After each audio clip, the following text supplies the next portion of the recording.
We're used to thinking of the devastation caused by natural disasters as uncontrollable.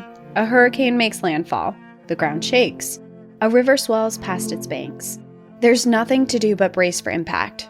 It's terrifying, but also comforting in a way. The idea that some tragedies are simply beyond human control, that there's no one to blame.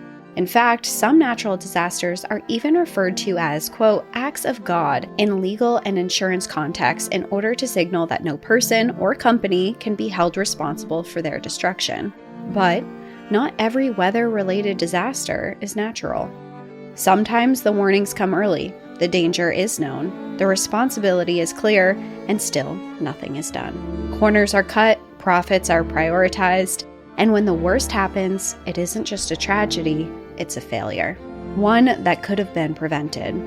But what happens when private power overrides public safety? Who bears the blame when inaction costs lives? And how do we make sure it doesn't happen again? Welcome to National Park After Dark.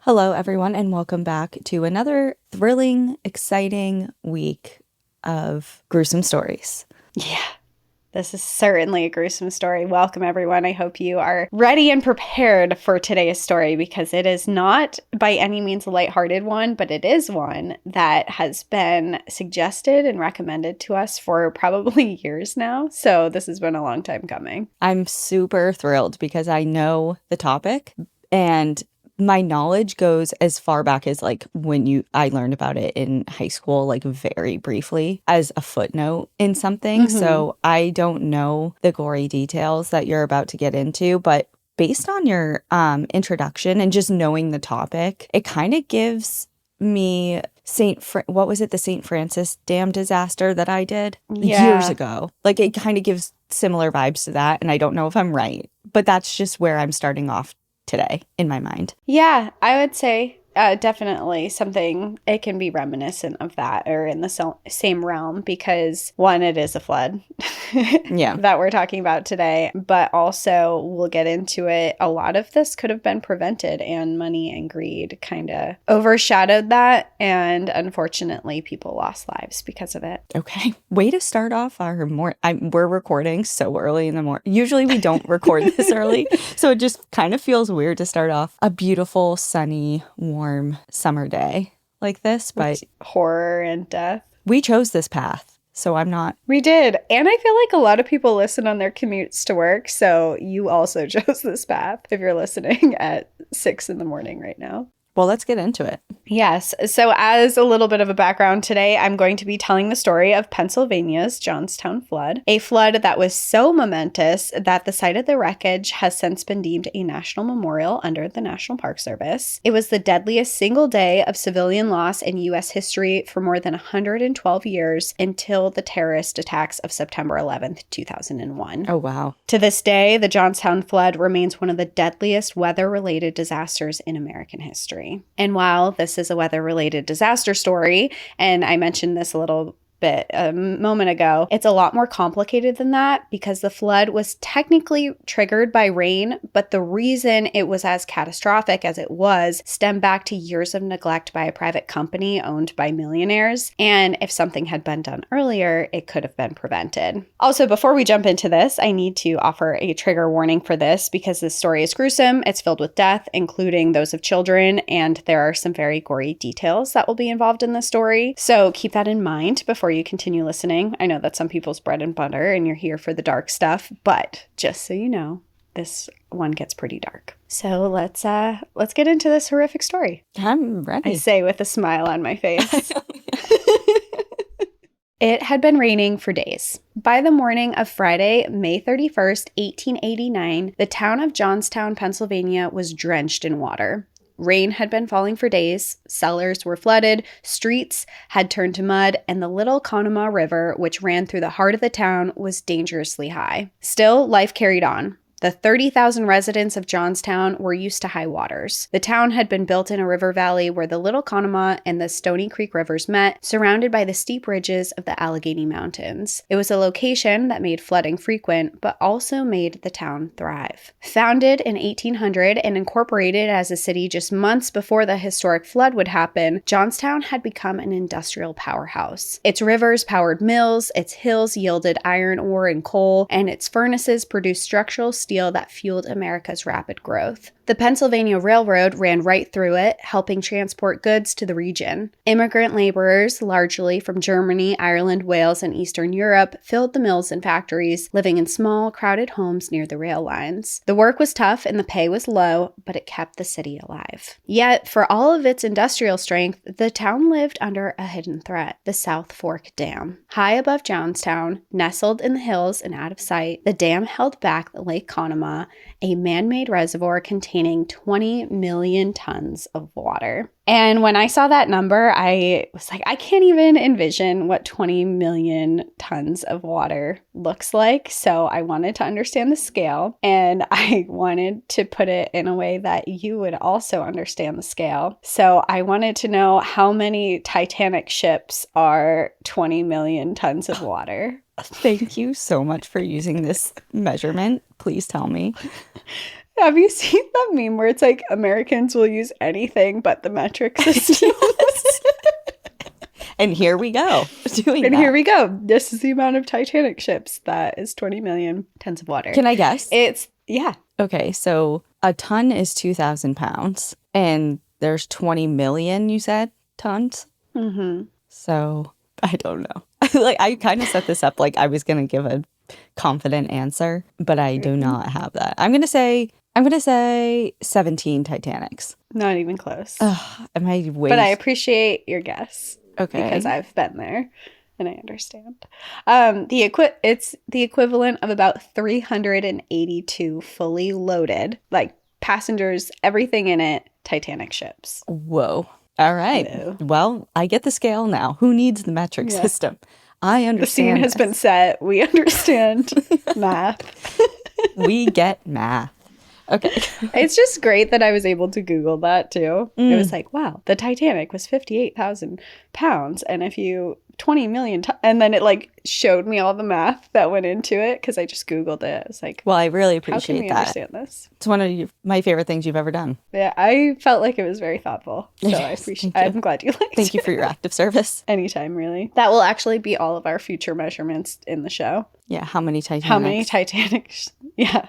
So this reservoir is going back, the reason for this is the reservoir is 382 Titanic ships worth of water. And from a distance, the dam looked pretty solid. Most people didn't give it a second thought, but those who understood its history knew that it wasn't as strong as it appeared to be. The dam had been neglected, altered, and repeatedly pushed past its limits. And for years, some locals had feared what might happen if it ever gave way. The dam had been constructed by the Commonwealth of Pennsylvania between 1838 and 1853. It was part of a public infrastructure project known as the Main Line of Public Works, which was an ambitious canal system designed to connect Pittsburgh and Philadelphia, which are about 270 miles apart. The dam's purpose was to create a reservoir, which was Lake Conemaugh, which would supply water to a network of canals at lower elevations. It was one of the largest dams ever constructed in the United States at the time. It was 72 feet high, nearly 900 feet wide, and built from compacted earth and stone. The lake it contained was over 2 miles long, a mile wide, and 60 feet deep. So huge. By the time construction of the dam was finished in 1853, the canal system it was meant to support was already becoming this forgotten idea. Railroads were proving to be a faster and cheaper and more efficient way to transport goods and people across large distances. This resulted in the state selling the dam to the Pennsylvania Railroad in 1857, and a few years later, in 1862, it actually failed partially, mildly flooding the local area. It washed away a small sawmill, a house, a section of track, but thankfully no one was killed in this. After that happened, the Pennsylvania Railroad patched it up, but it was never fully rebuilt to its original specifications and was never never structurally sound again. For years, it remained compromised. It was leaking, unstable, and it went largely ignored. Eventually, the railroad sold the property to a congressman named John Riley, and under his ownership, the reservoir was drained and the dam was left unused for nearly 2 decades. But in 1879, a group of wealthy industrialists from Pittsburgh purchased the dam and the surrounding land. They refilled the lake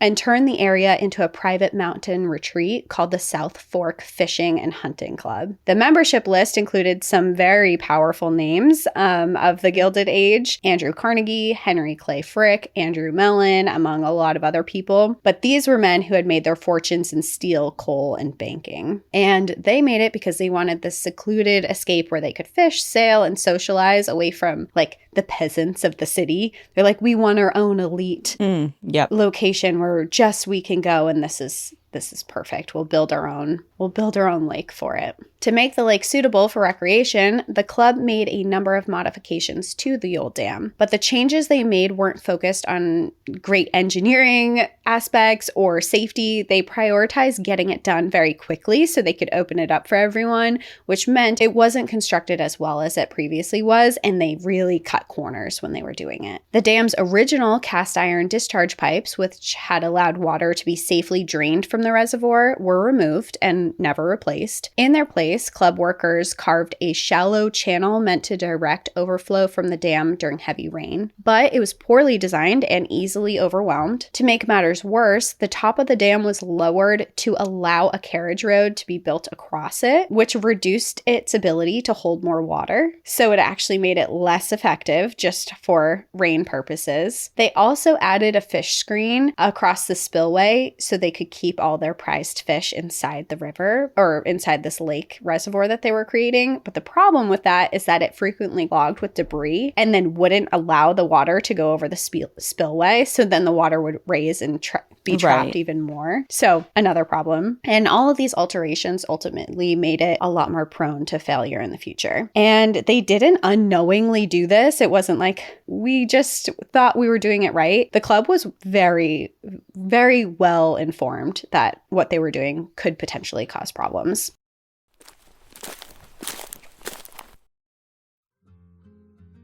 My dog Chaska has been talking to me lately through his little voice buttons, but he's pretty limited vocab-wise. I'm sure if he could elaborate beyond treat, toy, and I love you, Mom, he may have warned me about the kibble he used to eat. Mass-produced kibble isn't just unappetizing, it could be a crime against canine health. Mysterious byproducts, unpronounceable preservatives, and who knows what fillers. It's no wonder he's much happier to eat his meals now that I made the switch to Ollie. Pet nutrition with fresh, human-grade meals made with the highest quality ingredients. No mystery meats, no artificial junk, just real, minimally processed food made right here in U.S. kitchens. With 5 fresh protein-first recipes like beef with sweet potatoes and turkey with blueberries, your pup won't have to wonder what's in their food ever again. Getting started with Ollie is super easy. Just start by filling out Ollie's 30-second quiz so they can get to know your dog, and they'll create a customized meal plan based on your answers. They'll crunch the numbers and recommend the right recipes and daily portions for your pup. Ollie offers 3 meal plans to choose from, and they also have treats and supplements. And for any first-timers, Ollie will send out your pup's first box with 2 weeks worth of meals and a guide on how to gradually switch them over to their new diet, which is super important so that their stomachs can adjust to the new food. Ollie is also the only fresh dog food that comes with unlimited routine health screenings, so you can get your dog on track to living their healthiest, happiest life. Dogs deserve the best, and that means fresh, healthy food. Head to ollie.com/NPAD,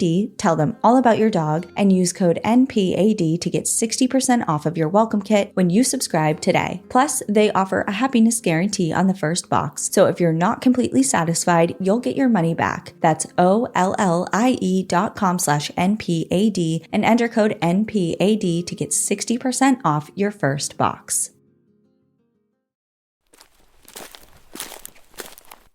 Long before the 1889 collapse, those living downstream were already sounding alarms. Daniel Morrill, owner of the Cambria Iron Works and a member of the club, repeatedly urged the dam's overseers to address these issues, but his concerns were largely brushed aside. Other local observers, including engineers and railroad officials, noticed leaks and seepage after heavy storms, yet the club's leadership dismissed their warnings. As early as the mid-1880s, the dam had begun to sprout cracks and springs in it. But again, they ignored all the warnings. The South Fork Fishing and Hunting Club was this private entity, and it was a very powerful one. The dam was on private land, and there was no meaningful inspections, no oversight, and no legal mechanisms in place to force them to repair it. It was like, it's our property, we'll do what we want with it, essentially, is what it was. God, you give me so much anxiety. I mean, retrospect is everything. In hindsight, like, especially when it's all laid out like you are in just like a bullet point form of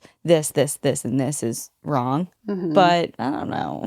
Feels like it was pretty obvious even back then. Right above. Yeah, it's sitting right above a whole town with 30,000 people in it. Yeah. But like, they want to fish. Some regard. They want to fish. They want to fish. They want to sail. They want to be away from the grime that is the city. They want their own private place, which is obviously going to cost a lot of lives. And part of their argument was that they didn't need to fix it because the dam held. And that was true. It held through storms in 1881, again in 1888, and each time the rain poured and the lake swelled and the town braced for the worst because they were worried that this was going to happen, that there was flooding that was going to happen. Mm-hmm. Nothing ever did. And eventually it became easier to be like, okay, it hasn't broken yet. It's not going to. Like, maybe our fears are unwarranted. It's holding just fine. But those thoughts changed very quickly in the spring of 1889. That May, the rains came hard. Day after day, storms swept across western Pennsylvania, soaking the steep hills and swelling the rivers that coursed through the valleys below. Despite the steady rain, May 30th had been Decoration Day, the holiday now known as Memorial Day, and in Johnstown, residents and visitors turned out for a grand parade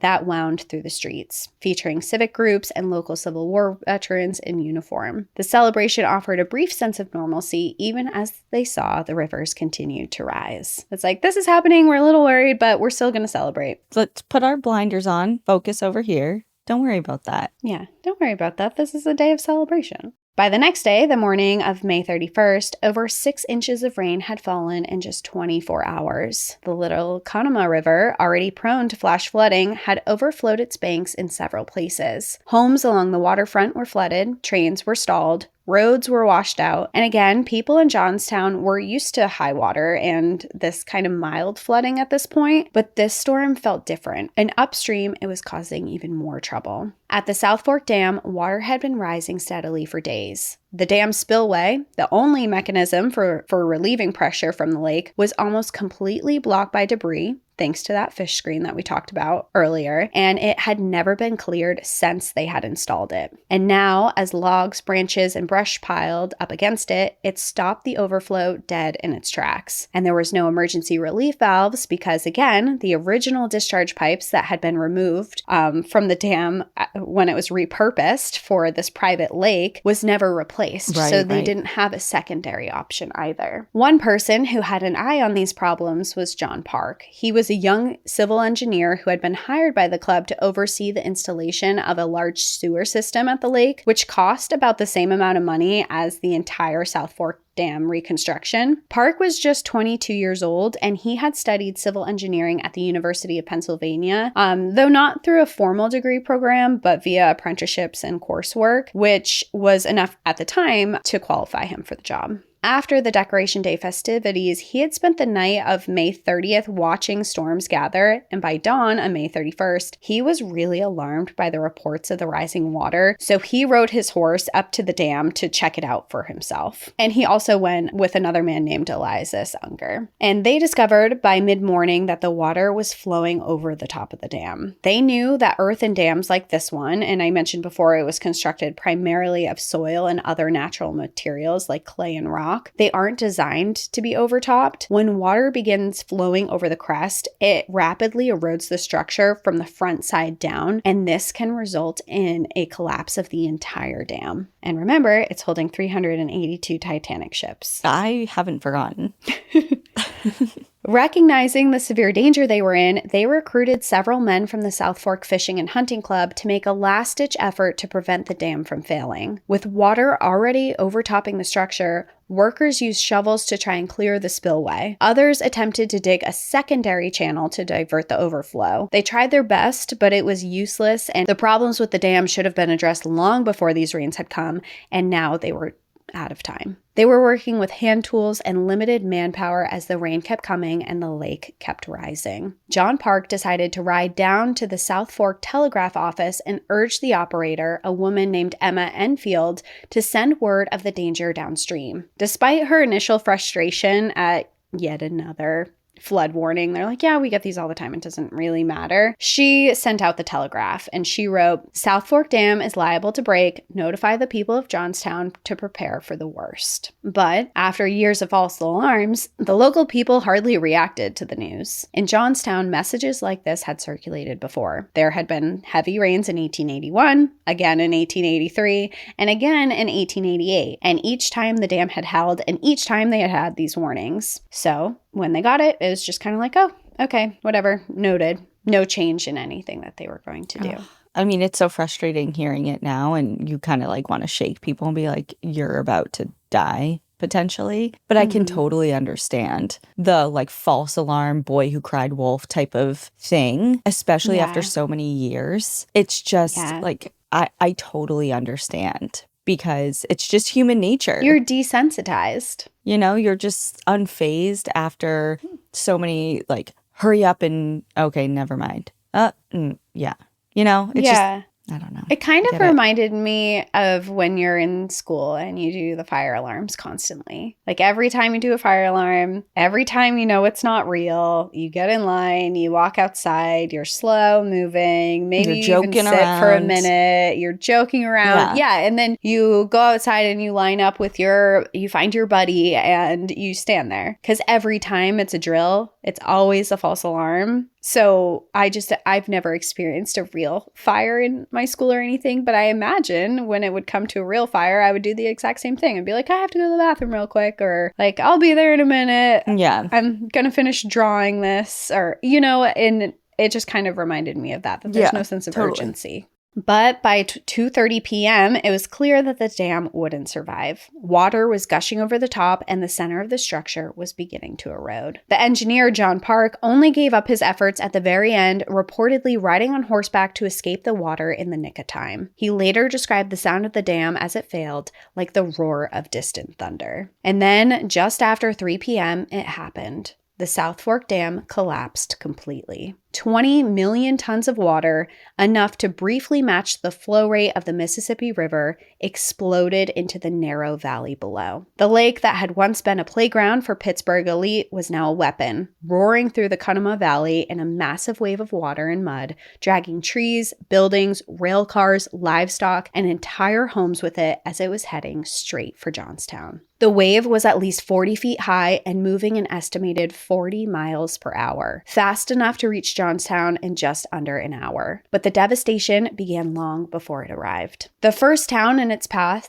was South Fork, a coal mining town with approximately 1,500 residents, just a mile and a half downstream. Residents who had seen John Park's warning telegraph a few hours earlier scrambled to flee up the hillside. Some made it. Others didn't. Entire houses were lifted from their foundations and carried away. 20 to 30 homes were totally destroyed, and at least 4 lives were lost in the South Fork alone. Next downstream was Mineral Point, a tiny town perched low on the valley floor. It was home to about 30 families who lived on a single street with a total population of around 200 people. The flood hit here with almost no warning, and it obliterated the village in seconds. Not a single structure was left standing. And it wasn't just buildings. The water was so forceful that it stripped all the topsoil and subsoil from the land where Mineral Point had stood, leaving only bedrock. Holy crap. As the wave tore through the narrow gorge, it gathered more than speed. it gathered mass. The floodwaters swept up everything in their path: trees, barbed wire, iron rails, freight cars, livestock, furniture, and human bodies. It rolled down the valley, accumulating debris as it went, until it became a churning black wall of wreckage, dense and forceful enough to tear through solid structures. A witness said the water by now was almost obscured by the debris, resembling, quote,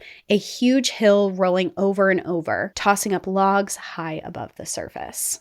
I can just imagine looking up and seeing this coming at you. It feels like a monster. I feel like I'm envisioning a monster right now. Like a huge, angry, just devastating, like everything in its path being. I don't know how else to describe it. Like I know it's floodwaters with debris, but in my mind I just am imagining this giant creature that's just like hell-bent on destruction. There's no stopping it. Yeah. And it's just gaining power. Like it's getting stronger, and its ability to wreak havoc is just getting stronger as it's moving forward. That's exactly what's happening.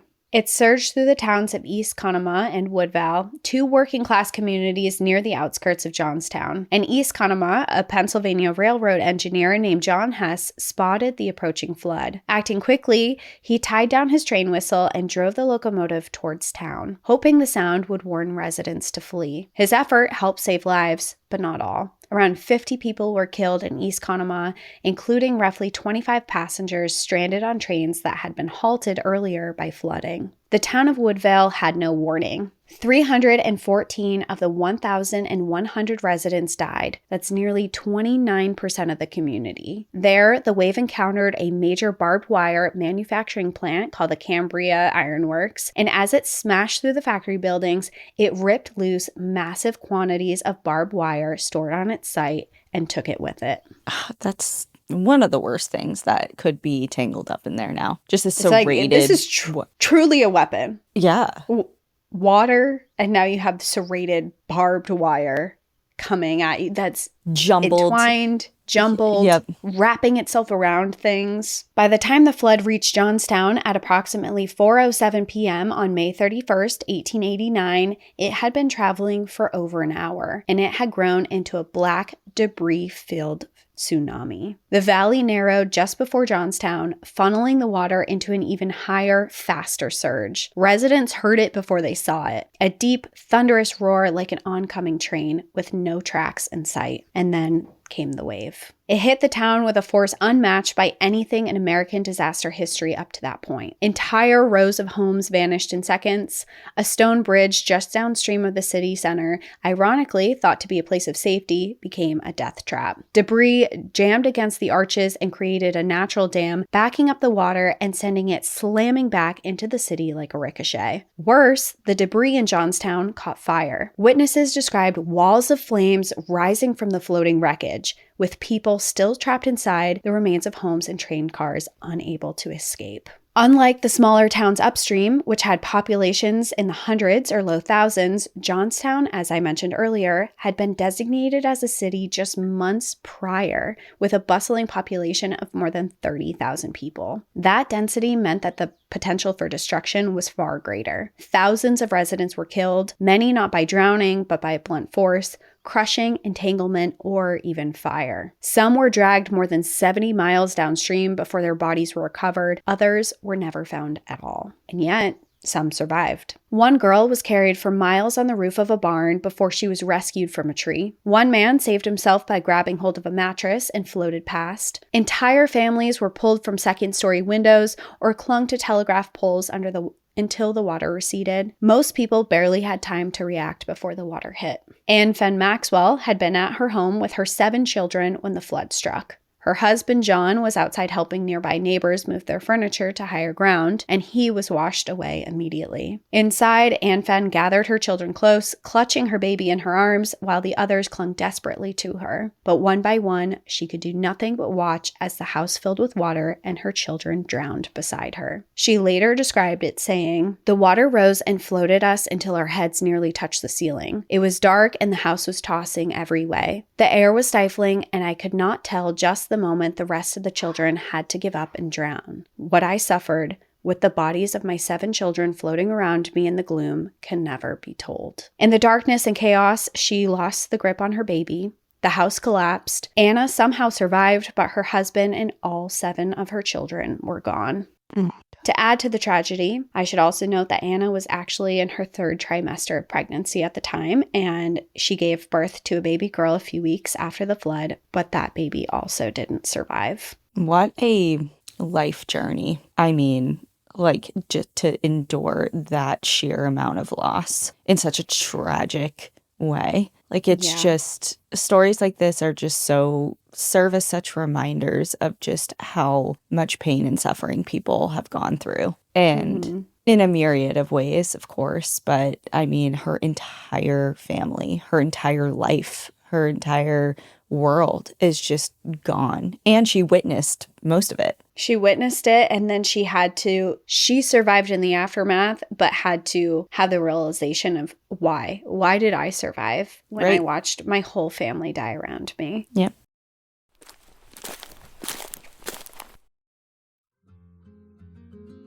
I think it's safe to say we are all feeling the squeeze recently with prices on what feels like almost everything going up. So now more than ever, we are paying attention to our finances, and that includes becoming more aware and cognizant of our personal spending. Trying to manage subscriptions, track spending, and cut costs can feel overwhelming. Luckily, Rocket Money can relieve some of that stress and help you feel confident in the financial decisions you make. Rocket Money is a personal finance app that finds and cancels your unwanted subscriptions, monitors your spending, and helps lower your bills so you can grow your savings. You'd be surprised by how many subscriptions go unnoticed or unaccounted for, and most Americans way underestimate the amount of money that they spend on those subscriptions, including yours truly. With Rocket Money, their dashboard shows me my monthly spending patterns and habits, a very helpful tool for someone like me who learns best by visually having the information laid out in front of me, and even helps create custom budgets. Through Rocket Money, I don't have to sit on the phone with customer service operators because I can cancel unused or unwanted subscriptions right through Rocket Money, and they'll even help you get refunds or negotiate to lower your bills. Along with me, Rocket Money has over 5 million users and has saved a total of $500 million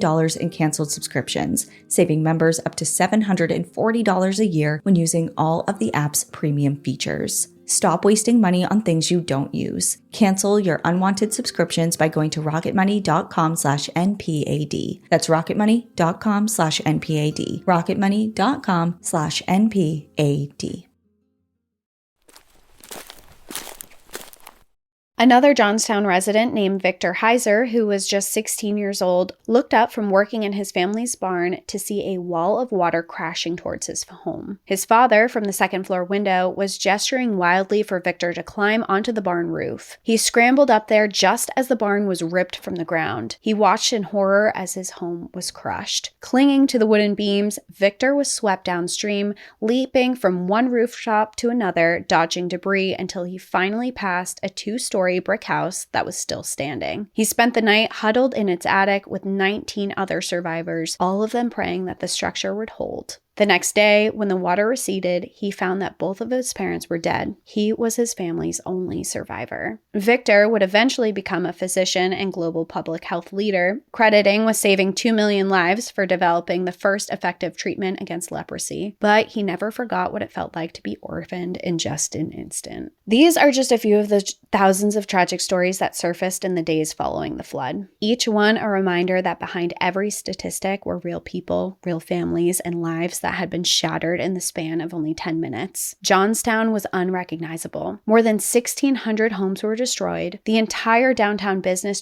district had been swept away, and the pile of debris at the stone bridge covered 30 acres. A city that had taken decades to build had been dismantled in less than half an hour. By early evening of May 31st, the flood wave had passed, and it was eerily quiet after such a loud wave of destruction. Survivors emerged from upper floors, from attics, and from the branches of trees. Many were barefoot, bloodied, or half-dressed, their clothes torn by debris. They stepped out into a landscape stripped bare, buildings flattened, streets erased, bodies entangled in fences, and wreckage piles 10 feet high. Fires still burned in the heap against Stone Bridge, where thousands of tons of debris had jammed together and ignited. Many of the flood's victims had survived the wave, only to be trapped in this wreckage and burned alive. Oh my God. You don't think of fire and floods together, but here we are. But they happen. Some said they heard screams coming from this pile of debris, but they couldn't do anything. The flames were just too intense, and they couldn't run in there. They had no way to put it out, so they had to just sit idly by while they heard people burn to death. Those who did survive the catastrophe moved through the streets, calling out the names of loved ones that they had been separated from in hopes of finding them alive. Some wandered for hours, unable to find their homes or even identify the lots where their homes had once stood. Others picked their way through the sludge, looking to dig out survivors. Makeshift rafts and doors were used as stretchers, and empty buildings became triage centers. As night fell, the temperatures dropped. There was no electricity, there was no gas, no clean water. Some huddled in the ruins of train cars, others in the few brick structures still standing. For the wounded and the displaced, there was little food and almost no medical care. Doctors, priests, and undertakers worked by candlelight,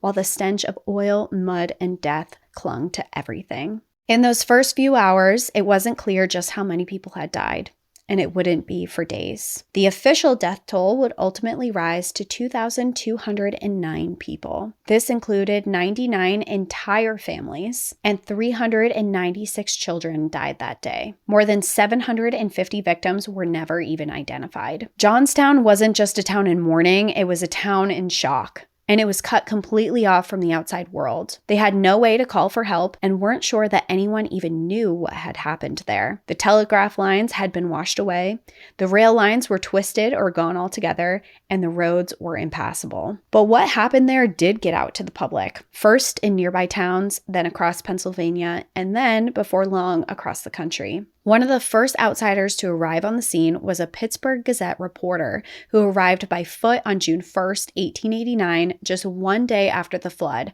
after hiking for hours through mud and debris. He wrote of his experience under the headline, quote, "Johnstown, a watery wreck, the most appalling calamity of modern times." The same day, newspapers in Pittsburgh, Philadelphia, New York, and Chicago began to run front-page stories and illustrations of the destruction. And once the word was out, relief trains were organized almost immediately, loaded with supplies, coffins, medical equipment, and rescue personnel. But getting into Johnstown was nearly impossible. Like I said, the rail lines were destroyed for miles, bridges were washed away, tunnels had completely collapsed. Crews had to lay temporary rail tracks as they advanced to get through the Allegheny Mountains. In some areas, rescuers had to abandon trains and walk the final stretch on foot, carrying what they could on their backs. The first wave of outside help arrived on June 2nd and 3rd. So this 2 and 3 days, they were alone with no help. Yeah.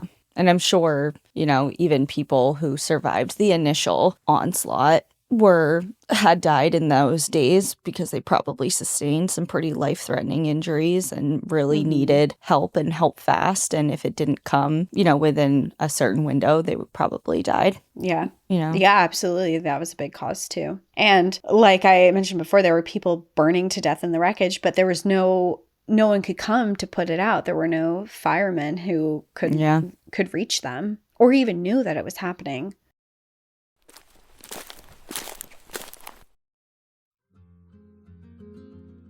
This episode is brought to you by IQ Bar, our exclusive snack sponsor. IQ Bar is the better-for-you, plant protein-based snacks made with brain-boosting nutrients to refuel, nourish, and satisfy hunger without the sugar crash. They have 9 delicious flavors, including my faves, lemon blueberry and chocolate sea salt, and their bars are totally free from gluten, dairy, soy, GMOs, and artificial sweeteners, which makes them a perfect, natural, anytime snack. With over 20,000 5-star reviews and counting, more people than ever are starting their days on the right foot with IQ Bar's brain and body boosting bars, hydration mixes, and mushroom coffees. A few weeks ago, I got my most recent shipment from IQ Bar, and I am loaded up with salted caramel chip bars and just in time. I have people visiting this summer and they want to go to the beach. I mean, I'm 20 minutes from the beach. It's great. And I'm a snack packer. I don't want to rely on restaurants. There's only so much ice cream and lobster rolls I can have here in Maine. I want to bring some snacks of my own. So guess what I have packed away in every one of my beach totes? IQ Bars, and for the next few weeks, it's going to be that salted caramel chip,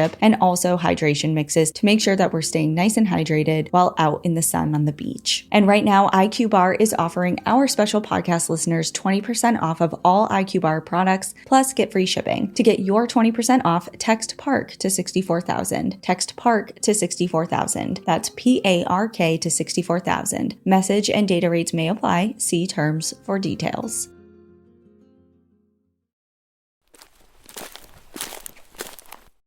When rescuers did arrive, they couldn't believe their eyes. As horrific as the news reports were, nothing could have prepared them for what they experienced and saw when they arrived. Bodies had to be pulled from trees, fields, and riverbanks as far as 70 miles downstream. Horses and livestock lay bloated in the streets. Entire neighborhoods had been reduced to mud, and they saw children wandering alone through the ruins, unable to find their parents or their families. Rescue workers began clearing debris and digging mass graves. Temporary morgues were established in churches and schools. Many of the bodies recovered were so disfigured, a lot of times because of that barbed wire that was literally wrapping around people and cutting through them, that they could only be identified by clothing, jewelry, or household keys. Others were never identified at all. Entire families were buried in single coffins, their names listed together in town registries with a single annotation that just said, "All lost." The stone bridge I mentioned earlier became one of the most infamous sites of the disaster. The fire there continued to smolder for days, and by the time workers managed to extinguish it, hundreds of bodies were recovered from the pile, burned beyond recognition, fused with wire, metal, and wood. As you can imagine, the town's government was in disarray due to this disaster. For one, most of the police force itself was dead or missing. Martial law was declared on June 4th, and the Pennsylvania National Guard was sent in to maintain order, protect supply lines, and prevent looting, which had already begun in some areas because of the desperation of the survivors. Soldiers patrolled the ruins with rifles, and a curfew was imposed. Meanwhile, towns and cities across continued to organize relief efforts. Fundraisers were held, donations even poured in from abroad, including $100,000 from England and smaller sums from Australia and even Russia. In total, nearly $4 million in aid would eventually be raised, which was an enormous sum at the time because that amount of money sounds like a lot, but in today's money, it's equivalent to $140 million. But money wasn't enough. What Johnstown needed most in those early days after the catastrophe was structure. They needed leadership, coordination, and care. And that came in the form of a woman who had already spent decades responding to emergencies across the globe. And her name was Clara Barton. And she was the founding president of the American Red Cross. When Clara Barton arrived in Johnstown on June 5th, 5 days after the flood, she was 67 years old. She was small in stature, soft-spoken, and she was already legendary. Born in Massachusetts in 1821, Barton was the youngest of 5 children. Though shy as a child, she had a fierce sense of responsibility. She worked as a teacher, founded one of New Jersey's first free public schools, and later became one of the first women to hold a federal position in Washington, D.C. When the Civil War began, Barton sprang into action. While most women served far from the front, she brought supplies and cared directly for the men in the battlefield. She worked in chaotic field hospitals, often under fire, arriving with wagons of bandages, food, lanterns, and clothing as the wounded came in. She dressed wounds, eased fevers, and sat with the dying, becoming known as the Angel of the Battlefield. After the war, she led the Office of Missing Soldiers, answering tens of thousands of letters and helping families find loved ones. A trip to Europe introduced her to the International Red Cross, and inspired, she returned determined to bring the organization to America, not just for wartime, but for civilian disaster relief. In 1881, after years of lobbying Congress, she founded the American Red Cross, nearly 40 years before women could vote. She led the organization through early relief efforts, including floods and fires, fires, but the Johnstown flood would become its first large-scale peacetime response and a defining moment in history. When Clara Barton arrived on the scene on June 5th, she didn't come alone. She came with a team of trained nurses and volunteers, thousands of pounds of supplies, and a system. While local rescue efforts had been heroic, they were very overwhelmed. Things were becoming chaotic. People were grieving, sick, injured, and hungry. The Red Cross began establishing shelters, food stations, medical posts, and distribution hubs. Claire insisted that aid be given without any red tape. There was no applications that were needed, no wait lists, no barriers for the poor. They were there to help everyone no matter what. As more donations rolled in, the Red Cross organized warehouses full of clothing, blankets, mattresses, and food. In one corner of town, they constructed 3 large Red Cross hotels, which were long wooden buildings to house people who had lost everything. Barton oversaw it all, refusing to leave until the work was done. This meant that she ultimately stayed in Johnstown for more than 5 months. Under her direction, the Red Cross helped bury the dead, feed the living, rebuild homes, and reunite families. She visited orphan children over the course of 5 months, met daily with city officials, and wrote thousands of letters to families trying to relocate lost relatives. She also faced resistance, especially from upperclassmen who questioned her authority, her methods, or even her presence, but she ignored them all.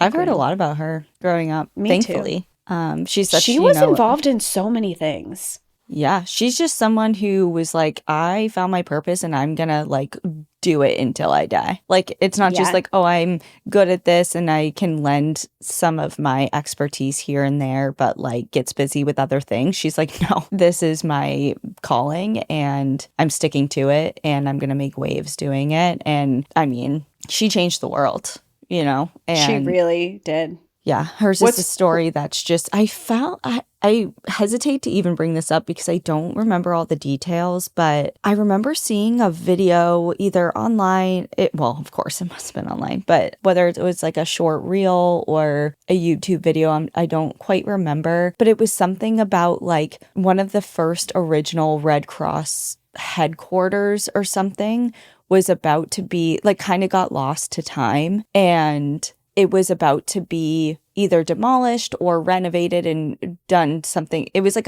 it looked like a storefront and they were going to do something with it. It was kind of just like boarded up and forgotten about. And They were there like about to renovate it into something else. And somebody found like in the rafters all of these ledgers and letters and handwritten accounts and notes and stuff, and very quickly realized that it was significant and it was all her, Clara Barton. And then they put it together and started like peeling off of like the boards and stuff in the structure, and they quickly found that it was like one of the Red Cross's original headquarters and how historically significant it was. And now it's completely restored and like available for tours and stuff. Is it part of the National Park Service? I don't know. I feel like that would be. I don't know. I have to get the details, and I feel like I do feel bad even saying that because I don't remember everything completely. But when I think of her, I think of that and just how many like places are probably similar to that like the humble beginnings of something that is such like a global entity now, like everyone is recognizing of it, and how many small spots like that are kind of lost to time that are just either have been obliterated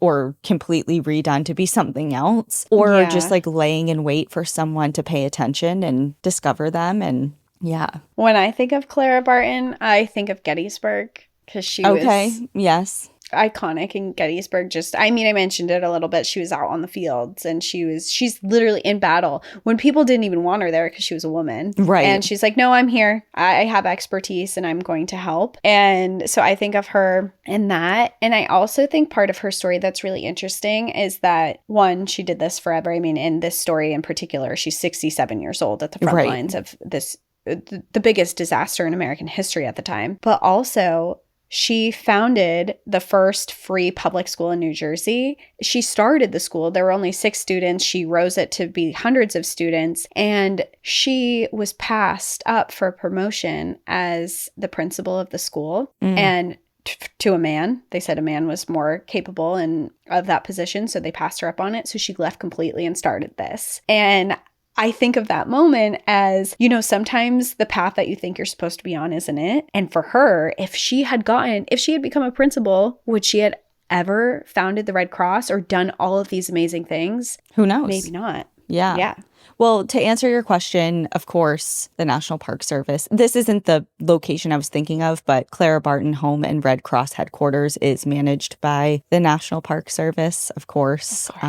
It's a They get their historic hands in the site. good history. It's a National Historic Landmark. I don't even know like how to search for what I'm trying to explain, so I'll move on. But I'll send it to you later, and everyone else is going to have to do their own research. But anyway, yeah, not to get hung up on her. I know there's more to the story, but...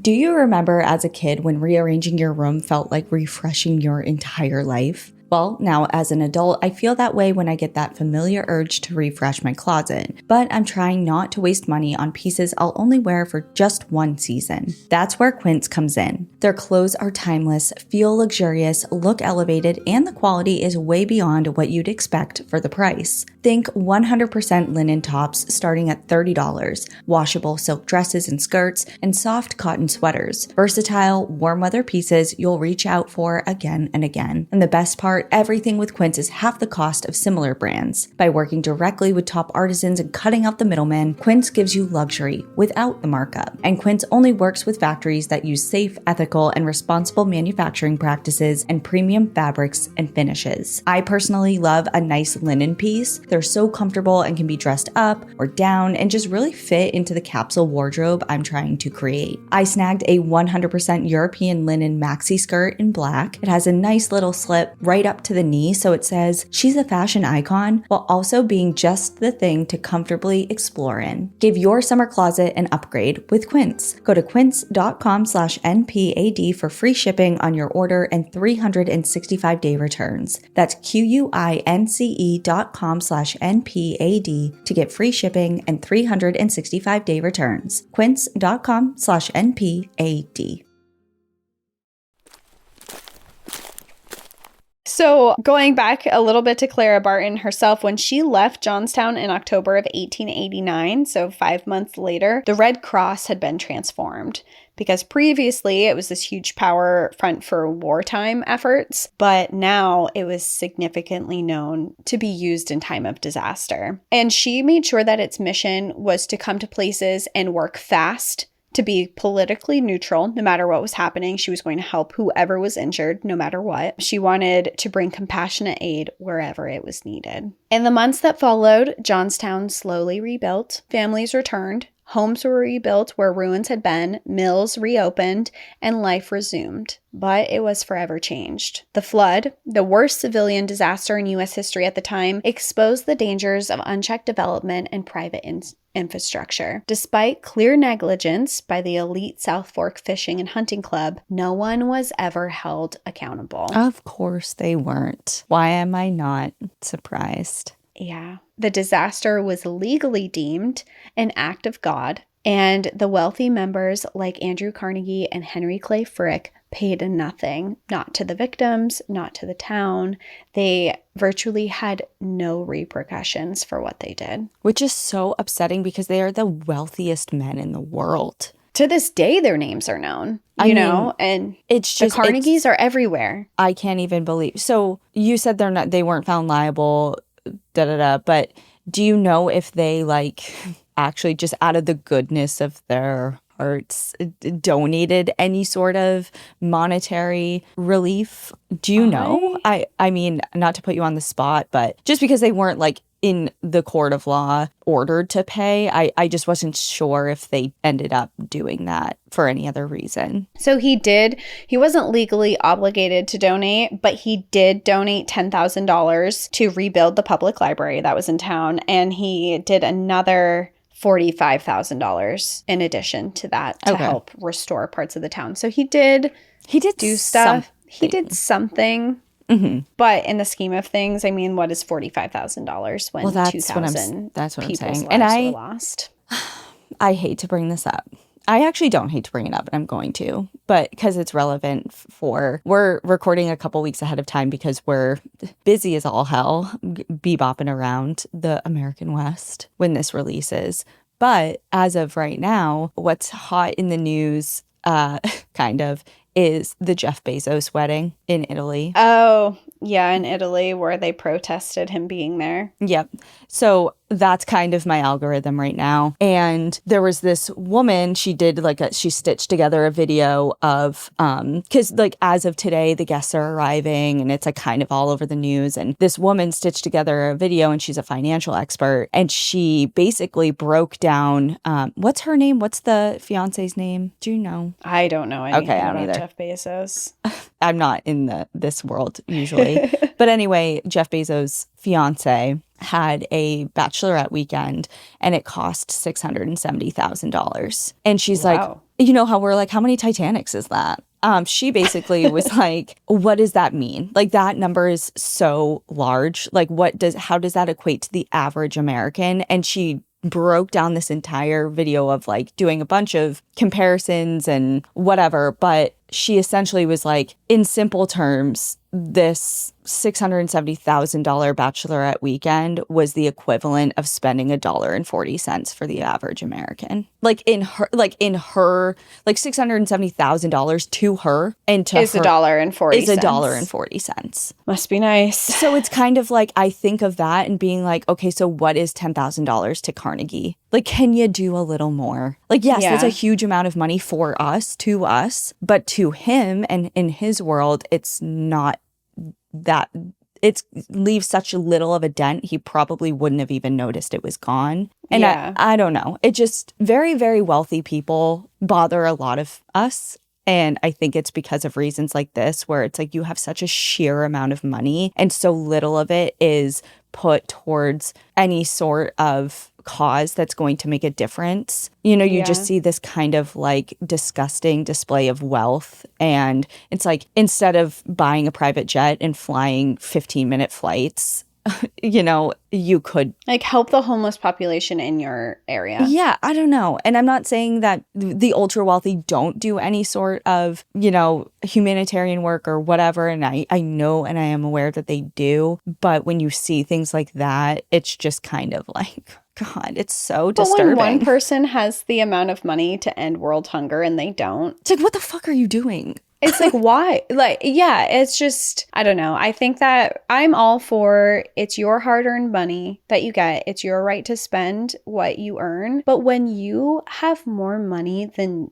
the world, you have an obligation to the people around you to take care of I feel like you have an obligation to take care of the planet. If you are in the position where you have more money than most people on the entire planet, you have an obligation to take care of people. Yeah. And I think that that's just a burden that you have to carry. If you are going to be worth billions and billions of dollars, then you need to make sure that the state you live in doesn't have a housing crisis. Doesn't, you know, I don't know. You need to get more involved and take care of people. Like the emotional and like ethical and moral strife that I would undergo if I was in that position and didn't do that. And I drove down the street and saw people in need or animals in need or issues with the environment. And I just had all of the money and resources in the world to essentially just wave a magic wand and fix that issue. Yeah. And did it and chose not to do that. Like, who the... Yeah. I don't know. Sorry. I'm getting way off track. I don't even know what we were talking about. We were talking about that Carnegie barely put any money, basically, into... After being the cause of over 2,000 people's deaths. Like, I saw a meme today. Sorry, here I am again. I saw a meme today. It's like... 20-something private jets are flying into Venice today, and I recycled my yogurt lids. It's like, what are we, how are we helping if you have other people doing stuff like that? But anyway, okay, and I thought I was being extra for my wedding. You are not. You just don't be apologetic. I handmade my invitations because I didn't want to spend the money. There you go. You're fine. You're doing great. Yeah. Thank you. So going back into the story, no one was held responsible. It was legally deemed an act of God, which meant that it was legally deemed unpreventable and that it was just something that happened in nature. But because of the devastation that happened here. Today, the site is preserved as the Johnstown Flood National Memorial, and visitors can see the remains of the dam, the dry lake bed, and the club's historic lodge, which is now a museum that houses all these photographs, and the National Park Service even made a video that you can watch when you go there. There's books, there's so much information there about this flood. And there's pictures from this day and the aftermath, and it really shows the carnage that happened here, and the museum really honors the people whose lives were lost that day. The narrow valley that is there still shows the path that the flood carved. It's now green, still, and hard to reconcile the horror that once tore through it, but you can stand in the very location that it did. And each year on May 31st, 2,209 candles are lit at the site, one for every life lost, keeping the memory of that day alive. And that is my story of the Johnstown flood. Wow. Great job. Thank you. Good morning.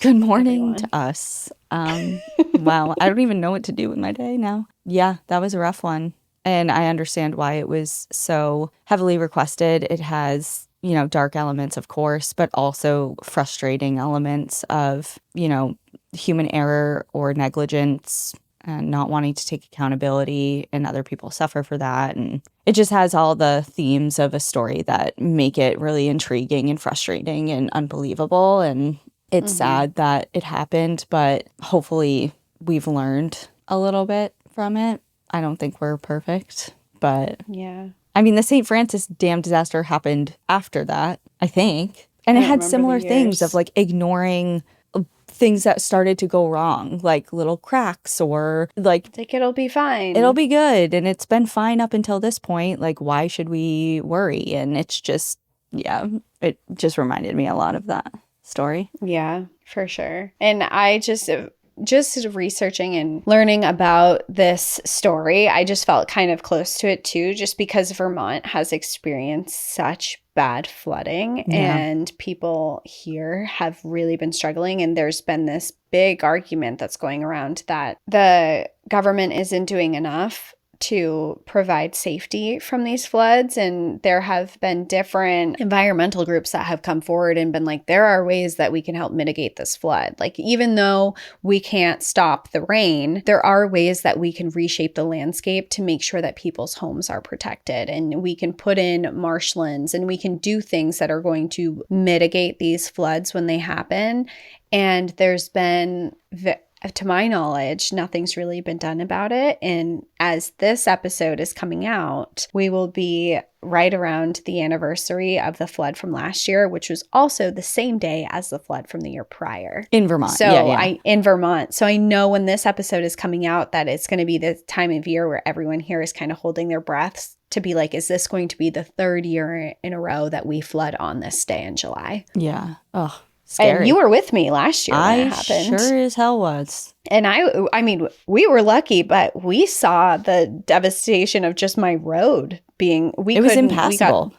We got trapped at my house because my road was just completely washed out with like these 10-foot craters. Yeah, bridges were collapsed. It was like, it was no small thing. And it's like, to know, it's kind of the opposite, right? Of like, oh, nothing's happening. We're good. There's warnings, but we're all right. And now with you guys, it's like, we know what can happen and what has happened year after year after year. Is it going to happen again? And that's like on a smaller scale than, of course, what you just explained, but it's still devastating to people's businesses, their homes. Didn't you say like was it one of your friends who had just bought a house and it completely flooded the first or second they just rebuilt it. And there's even people are around here, they're taking their houses, people who either don't want to move or don't have the means to move, but they've gotten insurance money to help restore their houses, are just building their foundations up really high. There's one town that has this house that's on a foundation that is the height of their original house,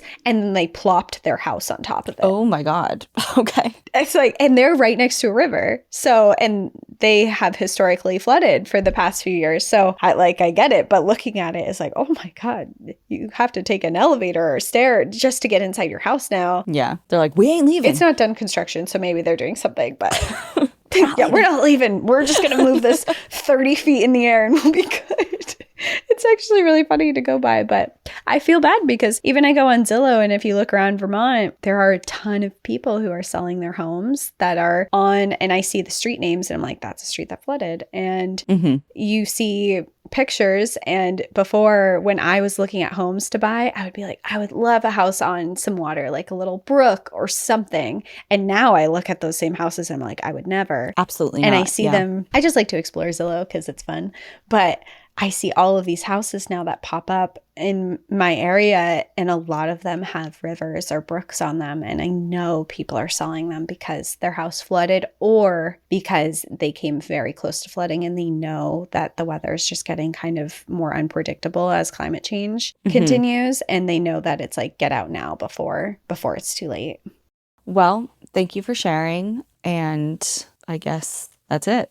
Yeah. I never know how to end, like, especially sad, horrific episodes. Okay, let's end. We've done this a couple times on something. What did I ask last time? Like something you're doing or you're grateful for, and you said something about your garden was taking off and whatever. Yeah. So tell me something good. My garden is taking off still. Okay, you can't use the same one. Actually, I can go into my garden and talk.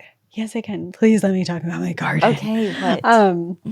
I had a little squash because I want to ask for help from people who are listening who are gardeners. I had one of my little squashes fall off, and it was only like this big. And I was like, it was like 3 inches long. And I'm like, Al, can we please cook this? I made this. It's like, I spent $300 on this 3-inch squash. 3-inch squash. Like, we're eating it. But I'm just curious what people do to help their zucchinis and squash and stuff get really big. Because I have a bunch that are growing right now, which is exciting. And it's very early, so I don't know how big they're going to get. But I'm just curious. But all of my tomatoes, I have a ton of cherry tomatoes that are going. My garden's looking big. I have lots of cucumbers. My lettuce is out of control, which is very exciting. My carrots are popping up. I have my first sign of a pepper. Life is exciting. And it's just so funny. You're like, I have all this going on and I'm going to leave for a month tomorrow. I'm so scared. Thankfully, my mom is coming and she's house sitting. So she's going to be here and she's going to take care of my garden and watch over the house and stuff. So I'm happy about that. But I'm also just like, I put so much work into it. I was like, and she's going to be the one eating my vegetables before they go bad because I'm not even going to be back in time to eat them. She's reaping the benefits, but that's okay. You're feeding your family. Okay. And that's next year, I'm going nowhere. Sure. All right. From May to September, I'm not going. You're not allowed to do that, but you can dream. We'll talk about this off air. Okay, great. All right. Well, that was Tell Me Something Good, and let's get out of here. All right. Well, thank you everyone for tuning in. Talk to you soon. Enjoy the view. But watch your back. Bye, everyone. Bye. Thank you for joining us again this week. If you love National Park After Dark and want to hear exclusive bonus stories, join us on Patreon or Apple subscriptions.